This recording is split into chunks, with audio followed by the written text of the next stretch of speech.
आदर्श book का एक बहुत ही इंटरेस्टिंग चैप्टर जिसका नाम है कारतूस। इस नाटक के जो पात्र हैं वो हैं कर्नल, लेफ्टिनेंट, सिपाही और सावर, जो कि हमारे वाजिर अली हैं। इस पाठ के अंदर जाबाज वाजिर अली की ज़िंदगी का एक अंश है।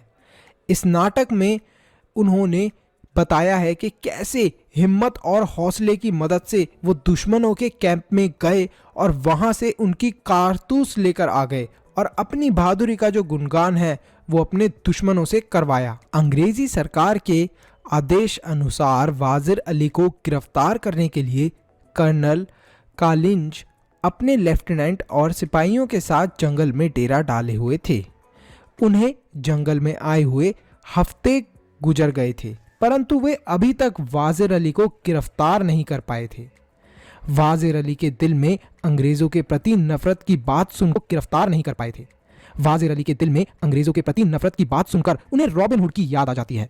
अपने 5 महीने के शासनकाल में उसने अवध के दरबार से अंग्रेजी हुकूमत को साफ कर दिया। सादत अली आसिफ उद्दुल्ला का भाई है, साथ ही वाजिर अली का दुश्मन भी है, क्योंकि आसिफ उद्दुल्ला के यहाँ लड़के की कोई उम्मीद नहीं थी, परंतु वाजिर अली ने सादत अली के सारे सपनों को तोड़ दिया। अब ये पूरी हम लोग डिटेल में स्टोरी समझेंगे जब आगे की भी बातें हमें पता चलेंगी। अंग्रेजों ने सादत अली को अवैध के तख्त पर बैठा दिया था, क्योंकि वो अंग्रेजों से मिलकर रहता था और ऐश पसंद आदमी था। इसके बदले में सादत अली ने अंग्रेजों को आधी दौलत और 10 लाख रुपए नकद दिए।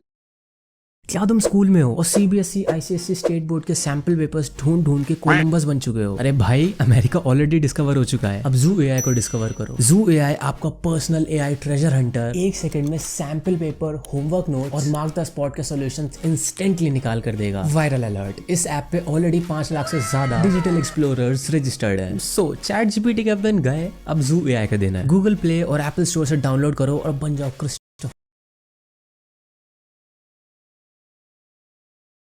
लेफ्टिनेंट कहते हैं कि सुना है वाजिर अली ने अफगानिस्तान के बादशाह जो शाह जाम हैं उनको हिंदुस्तान पर हमला करने की दावत दी है, लेकिन वाजिर अली ऐसा क्यों कर रहे थे?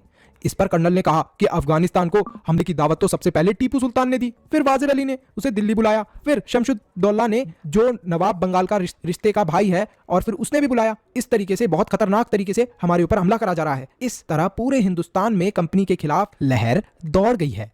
यदि ये कामयाब हो गए तो लॉर्ड क्लाइव ने बक्सर और प्लासी के युद्ध में जो हासिल किया था वो लॉर्ड वेजली के हाथों खो देंगे। कर्नल पूरी एक फौज लिए वाजिर अली के पीछे जंगलों में उसे ढूंढते फिर रहे थे, परंतु वो पकड़ में नहीं आ रहा था। तो अब यहाँ पर क्या हुआ है? देखो, जो वाजिर अली हैं उन्होंने अफगानिस्तान के बादशाह को इंडिया के ऊपर हमला करने के लिए इसलिए बुलाया है ताकि वो इंडिया को वापस हासिल कर सके अंग्रेजों से। अब सबसे पहले तो जो अफगानिस्तान के बादशाह हैं उन्हें टीपू सुल्तान ने बुलाया इंडिया के अंदर, तो वहीं से फिर वाजिर अली के भी दिमाग में आइडिया आया क्यों ना इनको दिल्ली बुलाया जाए, और उनको दिल्ली बुलाया गया। अब यहाँ पर एक और कैरेक्टर था जिसका नाम था सादत अली। तो सादत अली की तरह ही बहुत सारे ऐसे लोग थे जो अंग्रेजों के साथ मिल गए थे और उन्होंने बोला ठीक है ऐसा करो, हमें राजा बना दो इस जगह का। तो ऐसे बहुत सारे अलग अलग राजा थे जिन्होंने अंग्रेजों के साथ मिलकर उन्हें पैसे भी दे दिए, ऑफर भी दे दिया और बोला कि हमें राजा बने रहने दो, ठीक है, पावर वगैरह तुम्हारी रहेगी, बस नाम के लिए हमें राजा रहने दो। अब यहाँ पर जो कर्नल है वो वाजिर अली द्वारा कंपनी के एक वकील की हत्या करने का किस्सा सुनाते हुए कहते हैं, हमने वाजिर अली को पद से हटाकर 3 लाख रुपए सालाना देकर बनारस भेज दिया। मतलब जो उनका पद था, जहां पर वो थे, जिस भी जगह पर रहते थे, जो उनका पद था, एक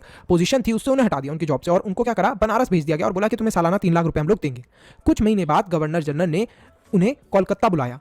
वाजिर अली बनारस में रह रहे कंपनी के वकील के पास जाकर पूछते हैं कि आखिर मुझे कोलकाता क्यों बुलाया गया है और कोलकाता क्यों बुलाया जाता है। इस पर वकील ने गुस्से में आकर उन्हें बुरा भला कह दिया, बोला क्या मुझसे सवाल पूछता है तू, तेरी हिम्मत कैसे हुई, तू होता कौन है मुझसे सवाल पूछने वाला। जिस कारण वाजिर अली ने वकील को खंजर मार दिया और उसकी वहीं पर हत्या कर दी। उसके बाद वो अपने कुछ साथियों के साथ आजमगढ़ भाग आया। वहां पर उसे जो राजा थे उन्होंने रहने की परमिशन दे दी और सुरक्षा भी उन्हें प्राप्त कर दी, सुरक्षा यानी कि प्रोटेक्शन दे दी, और बोला कि अंग्रेज अब तुम्हारे यहाँ पर हमला नहीं करेंगे। तो इस तरीके से वाजिर अली बड़े ही सुरक्षित तरीके से आजमगढ़ के अंदर रह रहे थे। घाघरा, फिर वो आजमगढ़ से घाघरा पहुंचा दिए। अब वे इन्हीं जंगलों में कई साल से भटक रहे हैं। तो ये जो घाघरा था, यहाँ पर जंगल वगैरह थे, तो वो इन्हीं जंगलों में बहुत सालों से रह रहे हैं। लेफ्टिनेंट द्वारा पूछे जाने पर कर्नल ने वाजिर अली की स्कीम बताते हुए कहा कि वे किसी तरह नेपाल पहुंचना चाहते हैं। जो वाजिर अली हैं वो किसी ना किसी तरीके से नेपाल पहुंचना चाहते हैं। अब आखिर नेपाल क्यों पहुंचना चाह रहे थे वाजिर अली? अफगानी हमले का इंतजार करे और ताकत बढ़ाए। तो वो क्या चाह रहे थे कि अफगानी जो लोग हैं वो हमला करेंगे। अब सबसे पहले उन्होंने कहां पर हमला करा था? इंडिया के ऊपर दूसरी जगह पे करा था। अब वो दिल्ली आ रहे थे तो वो दिल्ली के ऊपर हमला करें और वो सादत अली जो अंग्रेजों के साथ मिल गया था, उन्हें आधा शासन दे दिया था और 10 लाख रुपए दे दिए थे। कैसे ना कैसे करके वाजिर अली चाहते थे कि उन्हें उनके पद से हटाकर वो खुद उसके ऊपर कब्जा कर ले, अंग्रेजों को हिंदुस्तान से फिर वो निकाल दें। लेफ्टिनेंट अपनी शंका जताते हुए कहते हैं कि हो सकता है वो लोग नेपाल भी पहुंच गए हों, जिस पर कर्नल उन्हें भरोसा देते हुए कहते हैं नहीं नहीं, ऐसा नहीं हो सकता। अंग्रेजों और सादत अली की फौज बड़ी सख्त है। तो जो सादत अली है और जो अंग्रेजी फौज है वो बहुत सख्त है, बहुत स्ट्रिक्ट है, उनका पीछा कर रही है और उन्हें पता है कि वो इन्हीं जंगलों में हैं। तभी अचानक से एक सिपाही कर्नल को बताता है कि वो देखो दूर से धूल उड़ रही है, देखो देखो कितनी ज्यादा धूल उड़ रही है, लगता है बहुत सारे लोगों का काफिला आ रहा है, बहुत सारे लोग आ रहे हैं। कर्नल सभी सिपाहियों को मुस्तैद रहने का आदेश देते हैं, बोलते हैं मुस्तैद हो जाओ, अटेंशन सिपाहियों। लेफ्टिनेंट और कर्नल देखते हैं कि केवल एक ही आदमी है। कर्नल सिपाहियों से उस पर नजर रखने को कहते हैं। घुड़सवार उनकी ओर आकर रुक जाता है और इजाजत लेकर कर्नल से मिलने अंदर जाता है और एकांत की मांग करता है, बोलता है मुझे अकेले में कर्नल से मिलना है। जिस पर कर्नल सिपाहियों और लेफ्टिनेंट को बाहर भेज देते हैं, बोलते हैं ठीक है आप सब लोग बाहर चले जाइए, मैं जरा इस आदमी से अकेले मिलता हूं। वे कर्नल से कहता है कि वाजिर अली को पकड़ना काफी मुश्किल है, कारतूस की मांग भी करता है, बोलता है कि मुझे थोड़े से कारतूस चाहिए। अब कारतूस क्या होती है, जो बंदूक के अंदर गोलियां डलती हैं उन्हें हम लोग कारतूस बोलते हैं। तो बोलता है कि मुझे थोड़े बहुत कारतूस चाहिए, जरा दे दो, वाजिर अली को पकड़ना मुश्किल है। कर्नल उसे कारतूस दे देते हैं।